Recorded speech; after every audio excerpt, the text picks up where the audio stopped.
бул арашанды мен биринчи көргөндө эле козусу 50 килограмм бергенде эле мен уже түшүндүм да. Жөнөкөй койго дагы арашан кочкор салыш керек да.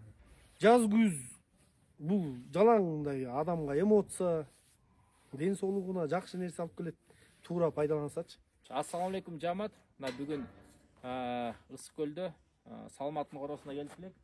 Салмат өзүң жөнүндө кыска маалымат берип койсоң тааныштырып.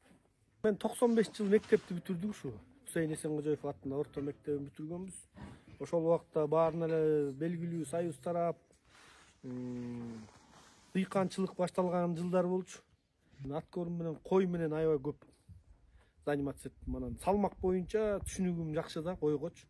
Канча койго чейин жеткирдиң? Где-то 2000ден ашык кой байладык. Бул именно арашан койго өтүп кеткен себеби, бирден бир себеби мунун салмагы да. Мунун салмагын мен бир көргөндө эле түшүндүм да. Өзүм баягы этте иштеп аткам. Анан ошон үчүн жана барып эле Тимуровадан $32,000 мен баягы түшүнбөй эле алып алган жокмун. Анан мен көрүп туруп эле түшүнүп туруп анан ошо Безухийди алып келип, буюрса 3-чү төл. Бизде эми жайыт маселеси дагы жакшы да. 20 километр жерде жайлоодо жайытыбыз бар, Көлжейекте дагы бир жайытыбыз бар. Сырт өрөөнүндө бар. Анан биздики койлор көбүнчө пастбищный жайытта. Бизде кой бир 400дөй матка бар. Анан жылына ошол Безухийден түшкөн козулардан алып калып атабыз. Ремонтный молодняк деп коебузбу. Анан таза арашан ар кайсы жактан мына азыр мен көрсөтүп берем. Бир 30дай маткабыз бар. Анан кочкорду эле мына чүй өрөөнүн полный кыдырып чыктым мен.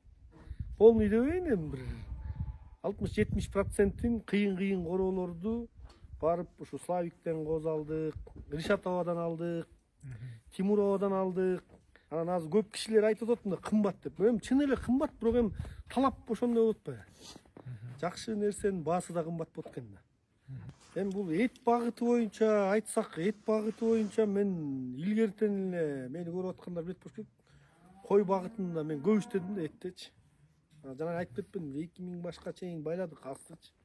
Анан мен бул арашанга бирден бир көрүп туруп эле өтүп кеткен себеби мен мындай салмагын көрүп түшүнүп туруп эле анан мындай тез эле баягы көктөн издеген жерден табылды дегендей эле өтүп кеттик да. Себеби биз биринчи баягы союздан кийин мал байлап баштаганда койдун кою 35 килограмм.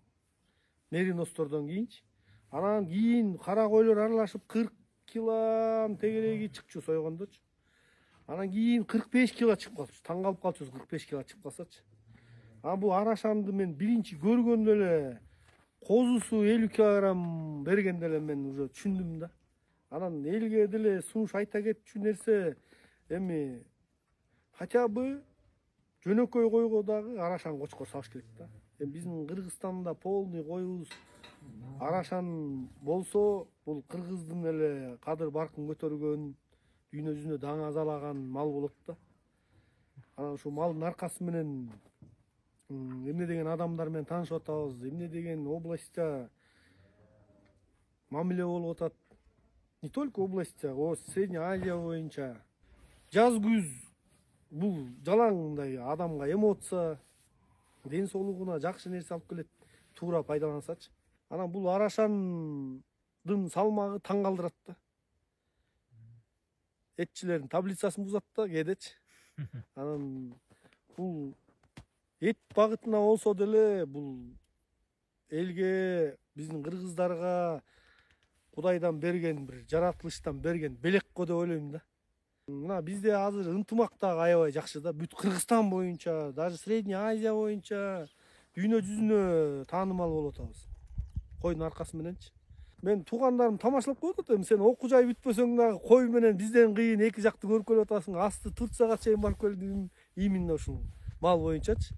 Биягы Өзбекстан, Казакстан, Кыргызстандын көрбөгөн жерлерин көрүп атабыз Баткенге чейин. Министрди тосбогондой тосуп атышат. Министр тосбогондой тосуп атышат. Эми башка эмне деп айтыш керек? Кудайга шүгүр ушуну бергенге деп эле айтыш керек. Мына булар азыр жайытта. Пастбищный жайытта булар.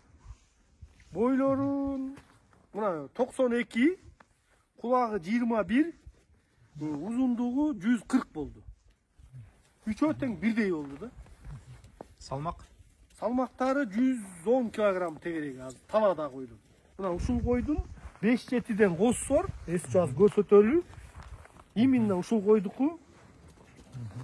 Мына жана Өзбекстанга сатылган 5-7 деген кочкордун ушул козу мына бул койдон селекция болду да. Анан эми эл өзү таразылап сындасын. Козу 9 айлык козу. 9 ай болду. Анан бул козуну да уже пробный 3-4 жакшы маткага койдук. Буюрса мындан да март айында буюрса өзүнөн пробник күтүп атабыз да. Бул мезгил деген кой. Энеси танктын кызы, атасы узун. Бою 97, кулак 22, узуну 140. Бул Безухийдин ургачы козусу быйыл. Кулак 22, өңү түсү. Бунун энеси Русановадан келген да. Мураев Русанова. Бул Безухийдин козусу 8 айлык, бою 184, кулак 21, турасы 11. Биздин эле Жаматта Бердибек деген жигитке сатылган $5000 коз кезинде.